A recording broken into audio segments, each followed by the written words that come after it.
মার্কিন president Donald Trump প্রশাসনের সমুদ্রপথে আগ্রাসী কৌশল বৃদ্ধির প্রেক্ষাপটে গত মাসে একটি চাঞ্চল্যকর ঘটনা ঘটেছে।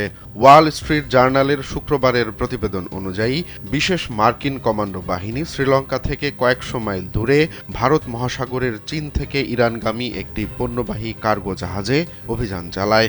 এটি ছিল বেশ কয়েক বছর পর চীন থেকে ইরানে যাওয়া কোনো জাহাজে মার্কিন বাহিনীর প্রথম হস্তক্ষেপ।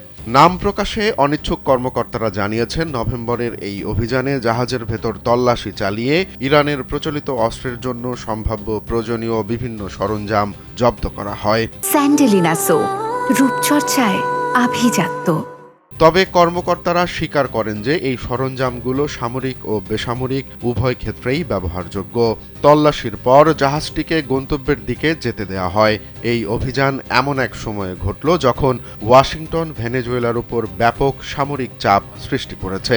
এর মাত্র কয়েক সপ্তাহ আগে মার্কিন বাহিনী ভেনেজুয়েলা উপকূলে নিষেধাজ্ঞা লঙ্ঘনের অভিযোগে একটি তেল ট্যাঙ্কারও আটক করে টেক্সাসের বন্দরে নিয়ে যায়।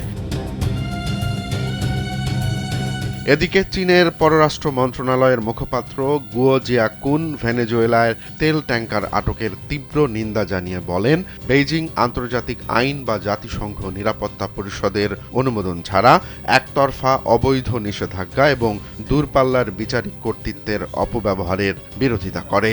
ইরানের উপর মার্কিন নিষেধাজ্ঞাগুলো অবৈধ। এ অবস্থানে বেইজিং বরাবরই অনড়। এই ঘটনা মধ্যপ্রাচ্যে তেহরানের প্রধান বাণিজ্য অংশীদার চীনের সঙ্গে যুক্তরাষ্ট্রের ক্রমবর্ধমান বাণিজ্য ও ভূ রাজনৈতিক উত্তেজনা আরও বাড়াতে পারে বলে মনে করছেন আন্তর্জাতিক সম্পর্ক বিশ্লেষকরা।